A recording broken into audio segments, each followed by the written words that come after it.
мен мына окуучу мезгилде мына ата жол кирбейт. Бүгүнкү кароо сынак жыйынтыктоочу. Буга чейин 70 мугалимдин катышуусунда биринчи, экинчи баскыч өтүп, анда мугалимдер окуучуларга берген билими аркылуу тандалган. Алардын ичинен 7 гана мыкты делген мугалим тандалып, бүгүнкү иш-чарада мелдешүүдө. Бул күндө эмне?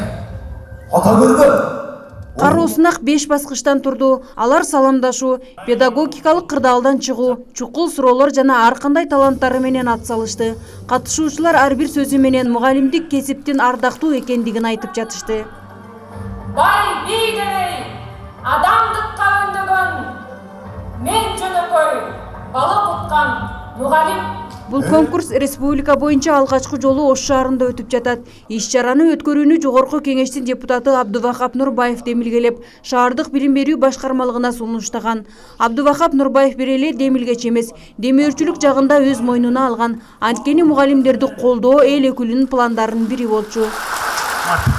Негизи максаты бул ушул мугалимдерге көбүрөөк көңүл буруп, анан болгондо жаш мугалимдерге, анткени акыркы убакта бизде жаш мугалимдер азайып кетип атат. Көп мугалимдер пенсияга кетип, жаштарды мугалимдик кесипке кызыктыруу максатында болуп атат.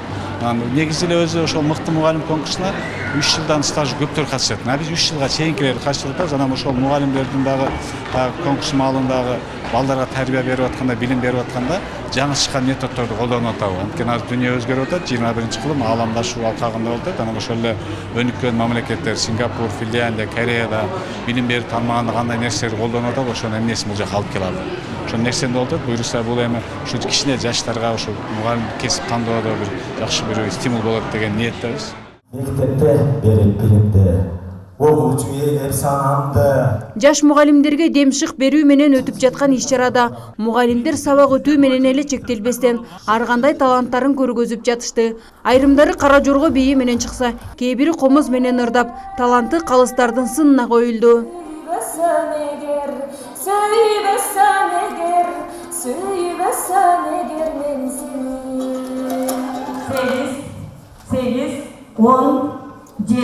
Ошентип 5 саатка созулган кароо сынакта жыйынтыкталып, катышуучулардын билими жана өнөрү менен калыстар тобу баалашты. 7 мугалимдин арасынан 3 мугалим жигердүү катышуучу деген номинация жана 5000 сом өлчөмүндө акчалай сыйлык менен сыйланды. Ал эми 3-чү орунду алган Юрий Гагарин атындагы орто мектептин окутуучусу Сүйүнбай Таабалдиев 10 000 сом, экинчи орунду багынткан Терешкова мектебинин мугалими Касымов Элеман 15 000 сом. Ошондой эле биринчи орунду багынткан Кыргыз-Түрк мектебинин окутуучусу Шамырзаев Илгиз 20 000 сом акча жана сыйлуу баракча менен сыйланды.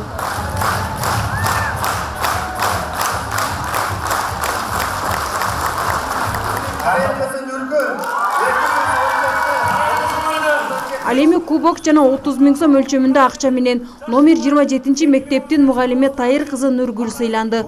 Нургүл мугалимдик кесипти тандаганына ыраазы. Ал бул кесипти бала кезинде кыялданган. Албетте, бул финалга жетиш үчүн деле бир канча кыйынчылыктар болду.